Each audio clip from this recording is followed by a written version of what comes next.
Hola amigos de Alfin, muy buenos días, muy buenas tardes, muy buenas noches, donde quiera que estén viendo este video, el día que sea. Hoy tenemos un invitado súper especial, él es Carlos Eduardo Almeida, él es un físico médico de Brasil, ha sido presidente de la Asociación Brasilera de Física Médica, estuvo aquí en nuestro canal, en nuestro podcast, y vamos a ver qué nos tuvo para contarnos. Hoy estoy con un invitado súper especial. Estoy con el profesor Carlos Almeida. Hola, profe, ¿cómo estás? Mu- Muy bien, ustedes, mu- saludos a todos. Mucho gusto de tenerlo en este nuevo formato que tenemos para el fin. Esto es un formato de entrevista, de podcast, para conocer a nuestros físicos médicos de la región, para saber cómo ha sido eh, su forma de trabajar, su persona, su trayectoria y de divertirnos un rato en este espacio. Entonces, profesor Carlos, de todo el grupo de Alfin, muchas gracias por la aceptación de esta mini entrevista, de esta parte de este programa. Y quería empezar eh, preguntándole, ¿usted cómo se ha sentido en este tiempo siendo un físico médico de la región? ¿Qué le ha parecido? ¿Le hubiera cambiado algo? Bueno, para mí, bueno, buenas noches o buenas tardes o buenos días a todos, ¿no? Para mí es un gusto estar siempre en contacto con ustedes. Para mí sempre foi particularmente muito feliz de trabalhar em física médica, porque a física médica é uma especialidade que tem uma relação direta com o homem, não? Com o ser humano. Distinto de la física teórica, la física matemática, que tem seus valores, não? Mas, pero aqueles que têm uma, uma sensação, uma percepção de vida que querem fazer algo diretamente para a sociedade, física médica, sem dúvida, é o campo certo, não? Não somente na área de diagnóstico, não? Que utilizamos um número bastante largo de equipos, mas também em radioterapia, que começamos com raio-x, passamos para cobalto, aceleradores lineares, agora estamos trabalhando com MRT, com Fermat, já se habla de protones, e está lembrando por aí, enfim, toda esse caminho muito espetacular da tecnologia, não, que se aplica em diagnóstico e terapia. Isso é muito excitante, muito nos deixa muy atentos, ¿no? Para las novedades. Profesor Carlos, ¿cuál cree usted que fue el año donde mayores cambios ha tenido la física médica? En toda su trayectoria, usted dice, uy, este año fue donde yo vivencié más cambios en la física médica. ¿Cuál cree usted que fue?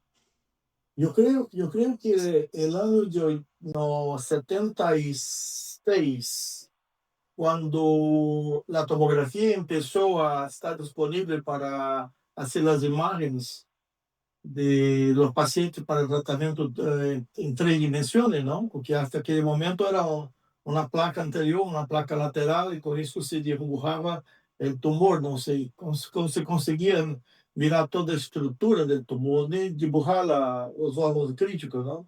Creo que el gran marco del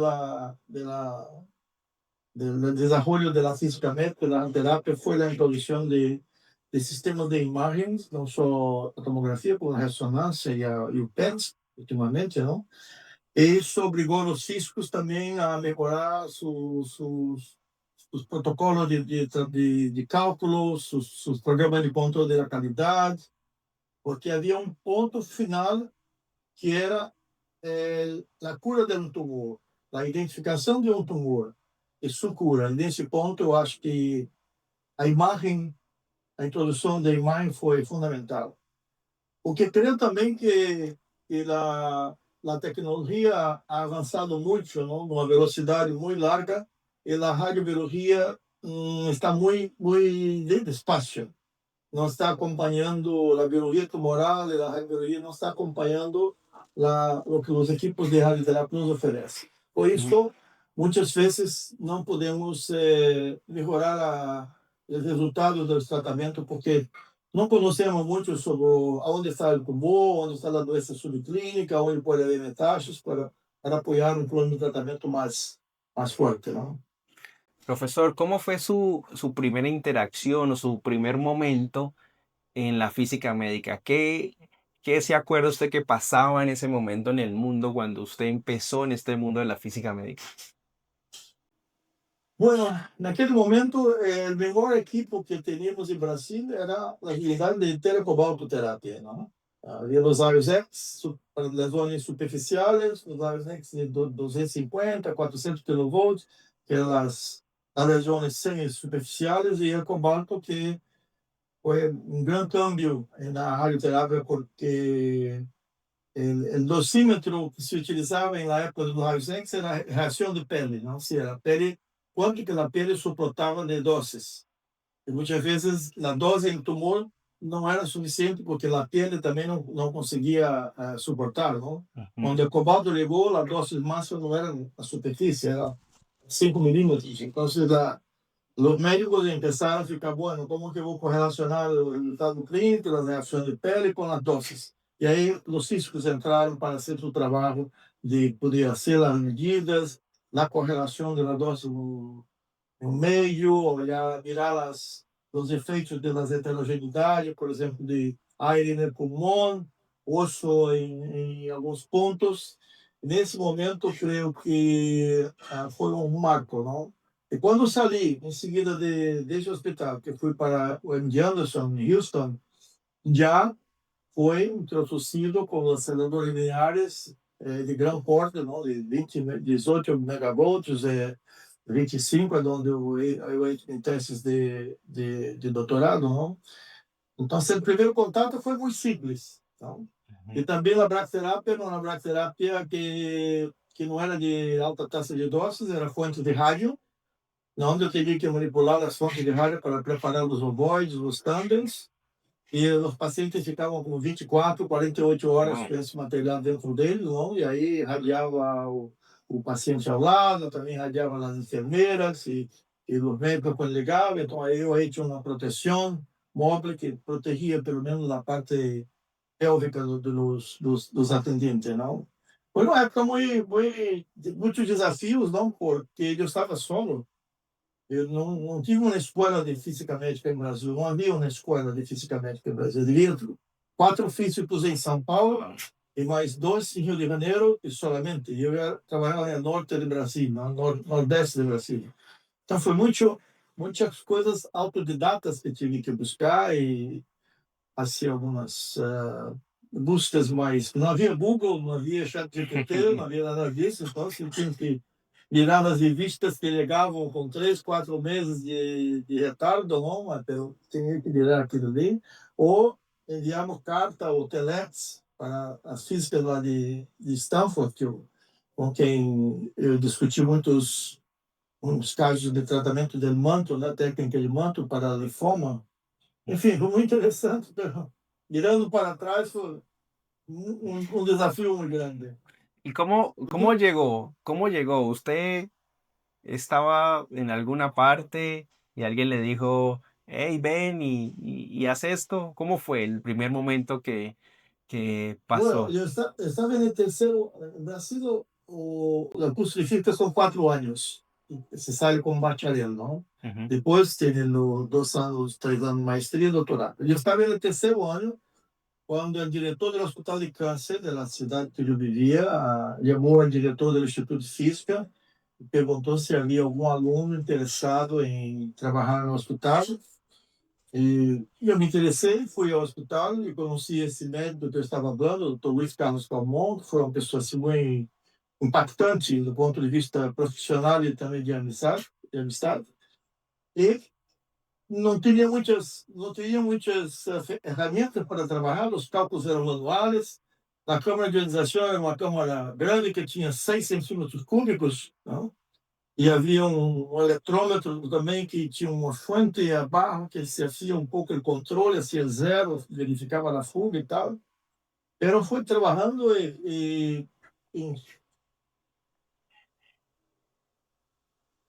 produtos de proteção. verificando os líquidos de radônio das fontes de rádio, me irradiei bastante. Isso Sí. sem dúvida, eu estou vivo, estou vivo. E aí, interessante que outro dia eu estava visitando minha cidade, Salvador, Bahia, e encontrei um paciente que foi tratado com nós em Wow, 1969. wow. Era um tipo que hacíamos um manto, técnica do manto, não, pero foi um manto invertido porque ele tinha um linfoma infradiafragmático, né? Ujú. E ele, naquela época, nós outros não protegíamos os testículos, não? E ele foi irradiado e me reconheceu, eu também a ele, e disse, pô, Hernandes, Fernandes, Fernandes, é você? Sim, sim. Buenas tardes, está muito bem? E me disse, bueno, estou ótimo, feliz, satisfeito, muitíssimas graças, pero se quedou estéril, porque naquela época não se protegia os testículos. Né? Mas quedou muito feliz, porque eles foram quase 40 anos depois, ele estava muito bem. Então, Ujú. eu teria naquela época como 22 anos, ele teria 19, então a diferença não é muito larga. Oh, E outros casos interessantes também que aconteceram na nossa vida, assim, de ter que fazer adaptações, não, para melhorar e tudo mais. Foi um período muito interessante. Já nos Estados Unidos já foi um ujú. salto quântico de tecnologia, não? Profesora, antes de ese viaje para Estados Unidos, ¿qué le decían sus compañeros de curso mientras estaba estudiando física y usted se va para el hospital? Y ellos me imagino que se quedaban viendo teoría de campos, se quedan viendo cuántica y usted empezó a trabajar en otra área que pues tampoco ellos conocían. ¿Qué le decían ellos en ese momento? Bueno, tú sabes que en principio, ¿no?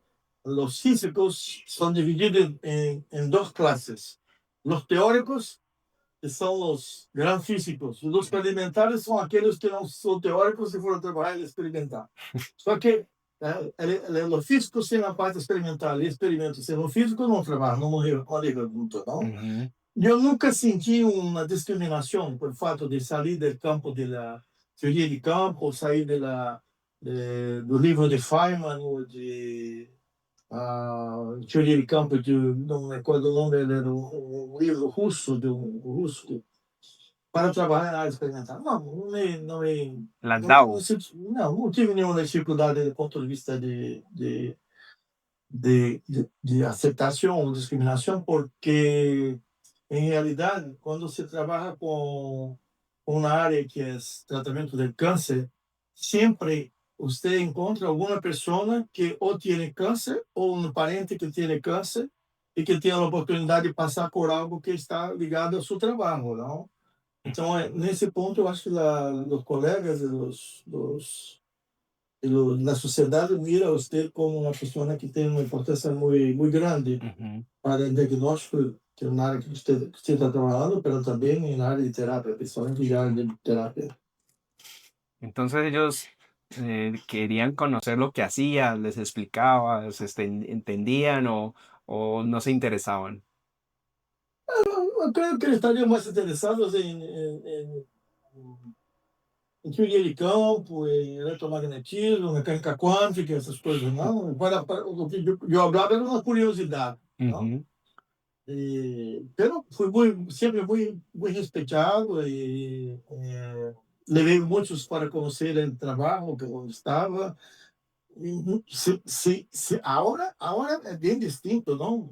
Sua geração é completamente distinta da minha, porque levar um físico teórico para conhecer um tomógrafo, ou um PET, ou um sistema, por exemplo,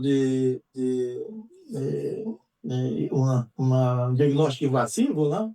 São coisas que eu vou mirar e vou começar a falar coisas que não tinha a menor noção, não? ujú, Vão certamente se interessar. Eu sei, agora tinha que mostrar. ujú. Naquele tempo é mais complicado. Sí. Y usted trató de convencer a alguno para que le ayudara, se fuera a trabajar con Sim, usted? sim, sim, sim. Um colega meu, dois colegas, de 2 anos para trás, não? Um era, eu estava continuando no quarto ano, um que estava no terceiro ano e o outro que estava no segundo ano, e começaram a estagiar comigo, a fazer uma passantia comigo, e também haviam dois outros físicos em outros estados que se interessaram em saber o que eu estava fazendo, que também estavam sendo cooptados para trabalhar no serviço de câncer. Então foi começando a crescer um certo interesse, não? E a Associação Brasileira de Física Médica foi criada em 1969, e quando eu voltei ao Brasil em 1977, eu criei o tipo de especialista em física médica, não? Foi uma coordenação de trabalho. E em seguida, quando fui presidente da associação, fizemos um acordo com a Comissão de Energia Nuclear para reconhecer o título de especialista. E hoje é um sucesso total. O Ujú. Brasil, creio que é o único país de toda a América Latina e Central que tem programa de exame de título de especialista já bem estabelecido pela IOP, tinha ajudado muitos outros países nascendo a certificação através da IOP, não? Exacto, sí. Bueno, E que, y estaba trabajando en el hospital y pues no había información. El médico le dice, ven, trabaja con nosotros, hay que hacer esto. Empiezas tú a buscar literatura. ¿Y cómo hacías para buscar la literatura? bueno, como dizia, não, naquele tempo não havia ChatGPT, não havia Google e sequer internet, não? Mm. Então essas coisas, quando recebia uma revista que tinha um trabalho, tu tinha que enviar para o autor uma autorização para enviar o papel, que chegava 2, 3 meses depois, aqueles que respondiam, não? Havia dois ou três livros básicos, que era o livro do Harold Jones, aquele físico famoso de Canadá, que eu recebi uma cópia de presente de uma médica que vivia em Estados Unidos. Isso era nossa Bíblia de trabalho, e é uma Bíblia hasta hoje, não? Que Ujú. não é muito focado para raios X de cobalto. Então era muito difícil, não? Não havia congressos que eles atenderam para saber o que se passa em física médica, porque não havia físico, não? Dei muitas charlas em congressos de médicos já naquele tempo, explicando o que eram marcas e tudo, mas era muito difícil, muito difícil. Ujú. O salto mesmo foi quando, o salto qualitativo foi quando me fui a ser maestria e doutorado em Houston, Texas, Texas, né? Esse foi para mim e quando voltei, então, comecei a formar gente, formar estudantes com passantias, maestrias, doutorado, pós-doutorado, não?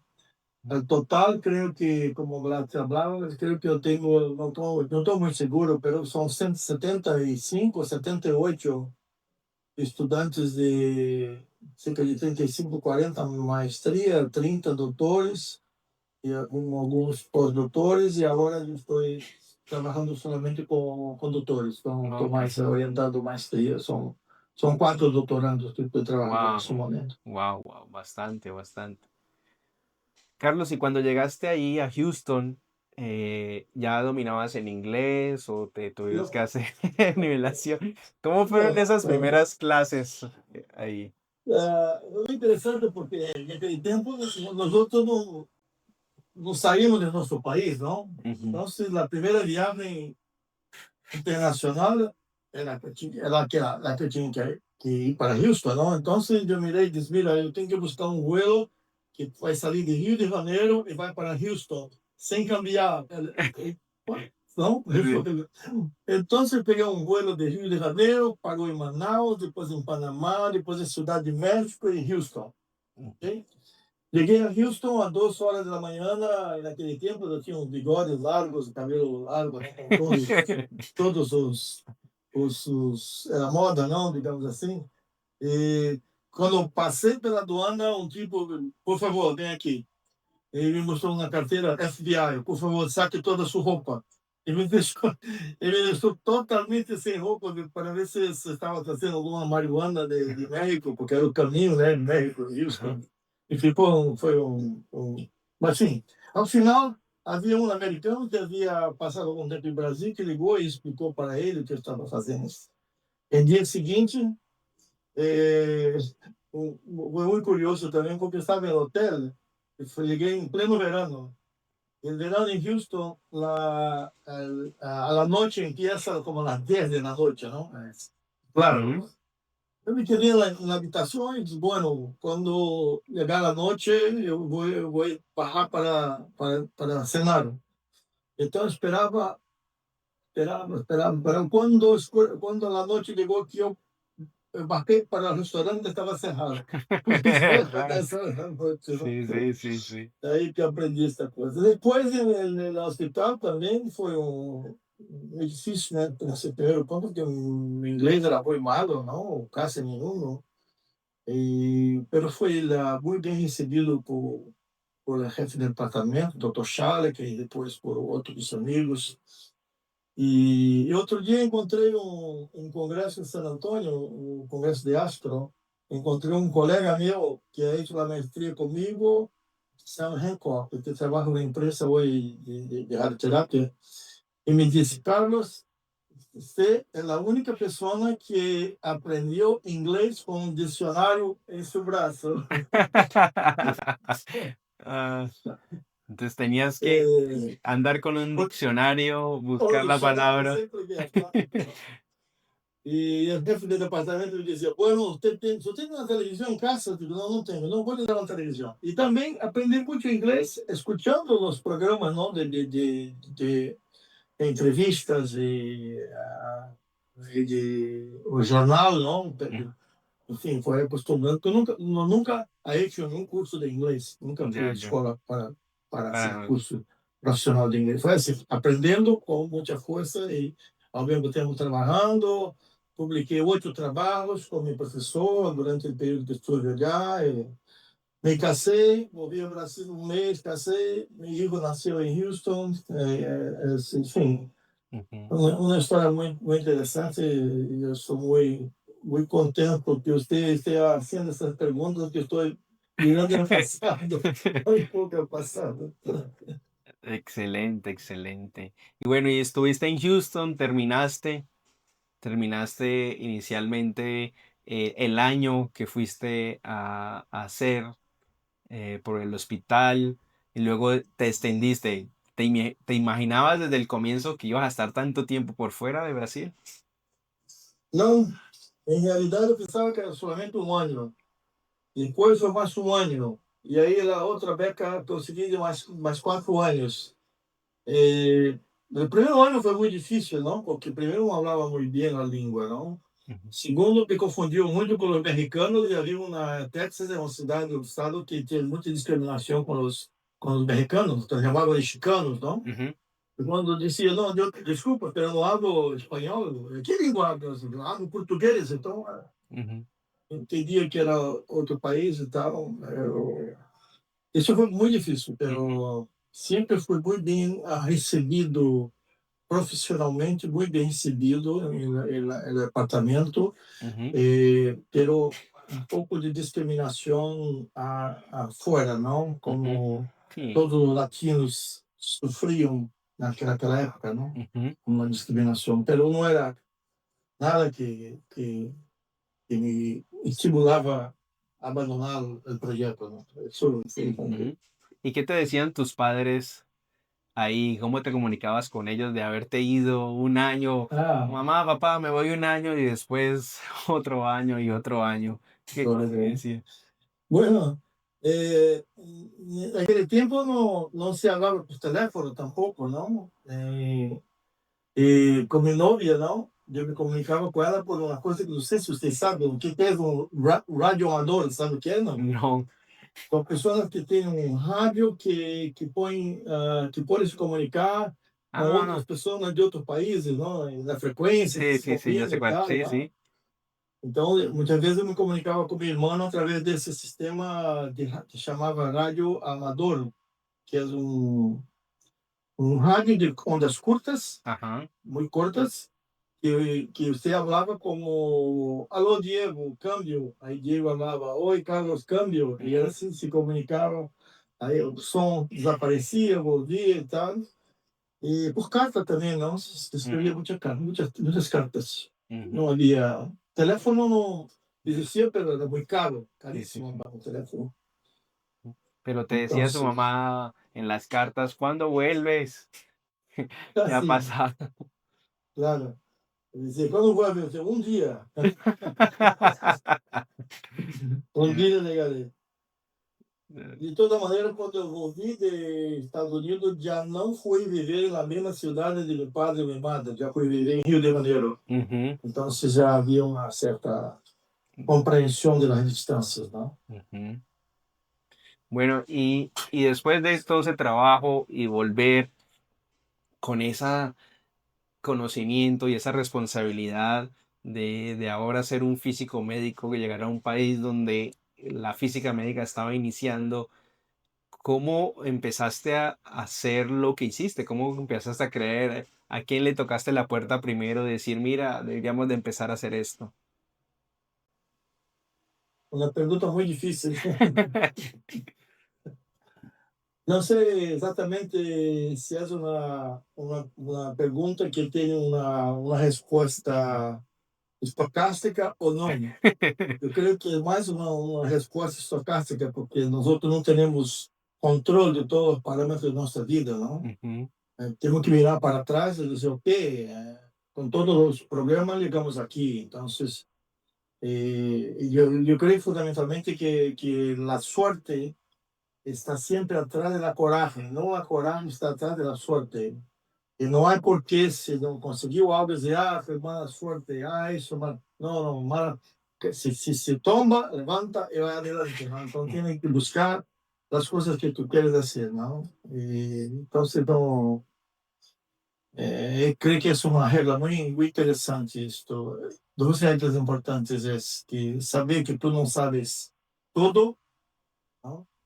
E saber que reconhecer que não sabes tudo, isso é muito ujú, importante para ti e para os outros que estão ao seu lado vão respeitá-lo mais, não? Porque o conhecimento tem limite, não? Então, ujú, e sempre que um aluno liga para mim, ele dizia: "Mira, se você quer trabalhar comigo para aprender solamente comigo, eu não estou interessado em você. Estou interessado em também aprender com vocês". E normalmente se quedava, não? Com um desafio, se quedava. ujú. Qué bonitas palabras, sí, sí. Eu tive a oportunidade, quando fui experto da linha internacional da energia atômica e também da Organização Pan-Americana de Saúde, de visitar em apoio a projetos em todos os países da América Latina, México, Honduras, Guatemala, Costa Rica, Panamá, Colômbia, Venezuela, Equador, todos, todos. E alguns desses países envolviam várias outras vezes, não? Cuba, Jamaica também. Sim, tive a oportunidade de conhecer muitos colegas como você, não? O Ujú, prazer de estar em uma missão de uma semana, 2 semanas. Bolívia, por exemplo, foram de dois períodos de 2 semanas.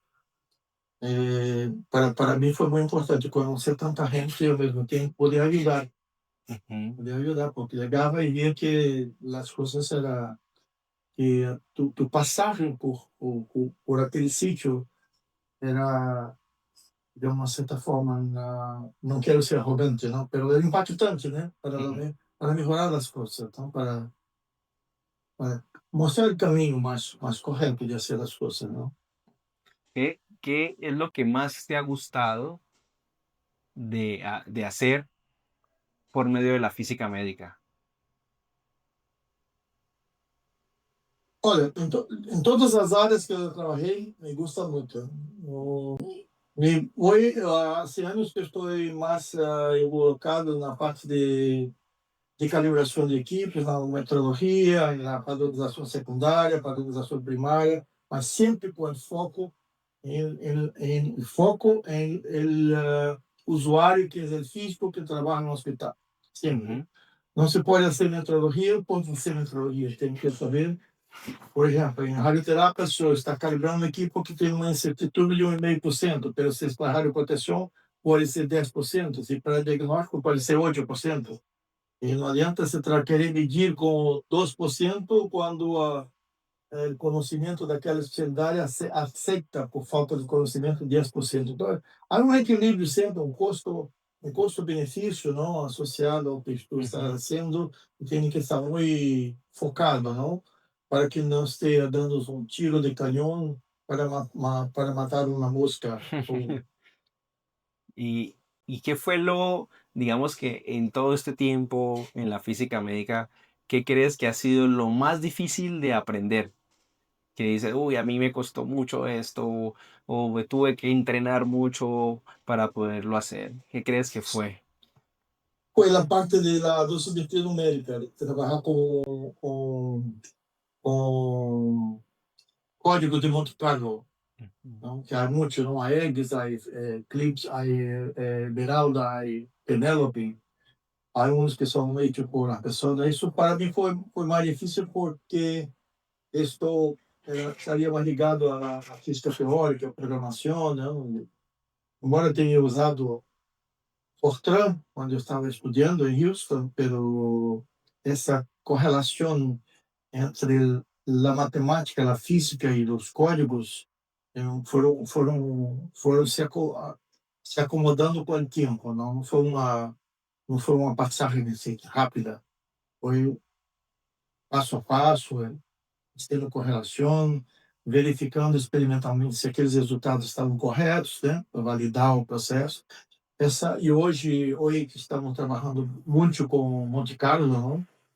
E a tendência é que no futuro, se um acelerador linear, que se você pode medir a energia, o espectro do elétron e conhece todo o scattering em os componentes da cabeça da máquina, como conhece toda a constituição do corpo humano, toda a oscilação de choque de cada elemento e a composição, provavelmente em 15, 20 anos não vão ser mais medidas experimentais, serão medidas teóricas, serão feitas Ujú. por Monte Carlo, não? Exacto. Os fatores da medida, não? A tendência é porque hoje Monte Carlo é um método que se consegue fazer os cálculos com uma incertidumbre menor que 1%, não? Depende do tempo de máquina que você tem, não? E hoje as máquinas estão muito mais potentes, não? Quando eu trabalhava, eu botava o Fortran, esperava 2 dias que a máquina pudesse calcular, não? Hoje conseguimos em alguns minutos, então creio que é muito importante os físicos de hoje entrarem um pouco nessa questão da dosimetria numérica, porque será o futuro, não? Sí, que es la programación hoy en día, Sim, la relação. inteligencia El, artificial. el, el, con- el control de la calidad de los equipos es una cosa fundamental, ¿no? Para que poder Ujú. garantizar que la dosis que el paciente recibe es la dosis que foi prescrita por o médico. Isso é fundamental, Mm. não? E em radioterapia estamos aí 3%, 3,7%, que é o limite aceitável, não? De incertitude, não? Então, isso é. Meu, cada dia estamos conhecendo mais, não? A física, a tecnologia, a biologia que está mais lenta, não? Porque, mira, em 1911 se descobriu o cromossoma, não? Em 1945 se descobriu que dentro do cromossoma tinha o DNA. Então, esses saltos são. Hoje, o reconhecimento por DNA é em alguns minutos nas máquinas. Ujú. Então, isso certamente vai melhorar muito a velocidade do conhecimento, não? Exacto. Distinto de anos atrás, não? ¿Qué piensas ahoritica de la inteligencia artificial en nuestro campo? Eu creio que vai ser uma coisa indiscutível. Boa pergunta, porque outro dia há uma tendência de pensar no que a inteligência artificial primeiro vai tomar nosso trabalho, nosso emprego, não? Isso é parcialmente verdade, porque se você não se prepara para trabalhar com a inteligência artificial e saber como trabalhar com ela, tu vai perder o teu emprego, sem dúvida, não, sem dúvida, vai perder. Pelo outro dia estava sendo uma conversa, digamos assim, entre eu e o chat GPT. E passei como 2 horas conversando como se fosse uma pessoa, né? Eu dizia, escuta, por que que a curva de sobrevivência pacientes com tumor de pulmão, e nos primeiros 2 anos há uma caída tão forte, depois se estabiliza. Aí ele me dá uma resposta e pergunta: está satisfeito? Não, não, nossa, quero um pouco mais aprofundada. Ele ia buscar uma resposta mais aprofundada. Ele quer que eu faça uma tábua ou uma curva? Sim, quero que faça uma tábua e uma turma. E fomos nisso há quase 2 horas. E aí, depois, numa reunião de pós-graduação, eu disse ao professor da universidade: mira, precisamos aprender a como utilizar o ChatGPT em nossa vida como professores, porque ela pode ser muito útil. Porque, uma coisa interessante, Diego, que 2 vezes Ujú, ele me deu uma resposta que não estava bem. Era uma coisa muito física, não? ujú, E ele dizia: não, essa resposta não está bem. Ele dizia: qual é a resposta certa? Ele disse: essa é a resposta certa. Ele vou incorporar em la máquina, né, ujú, no programa. E mais adiante, ele já incorporou ujú, aquela informação que ele deu correto. É muito interessante. ujú, Então, o que nós temos que estar atentos é que, por exemplo, Google é um sistema de informação, não é um sistema de formação. Você busca uma resposta, não? Você sabe como ser, ele não sabe por que está sendo. E ujú, nós temos que saber o porquê está nascendo. Como físico, temos que saber por que eu utilizo esse coeficiente, por que eu utilizo esse fator de calibração. Não é solamente utilizar o fator. Todo um exemplo, não? Então, creio que a educação vai ser assim, não mais em diapositivas ou em quadro negro. Você vai dar um problema, Diego, tu tem um problema aqui para você resolver. Pode utilizar GPT, o que queira, não tem problema. ujú, E você vai pesquisar. ujú, E tu olha para mim e digo: agora vamos fazer uma crítica do que você ha feito ujú. aí, não? Vamos trabalhar em cima dessa informação. E não dizer: não, essa informação não tem que buscar nos livros. Os livros vão desaparecer. Livro desaparece, não tem. Não é por que repetir o que está aí nos livros, não tem, senão a coisa fica como na Bíblia, como um Ujú, Torá, alguma coisa assim que tem. Temos que aprender, Diego, a como trabalhar com isso. Creio que vai ser ujú. muito útil, Ok, porque já se observa que há um grau de inteligência na maneira como se articulam os resultados, nas palavras, las definições, não? E ele vai rapidamente incorporando isso. perfecto. Bueno, Carlos, y para terminar, ¿quién es Carlos Albeida?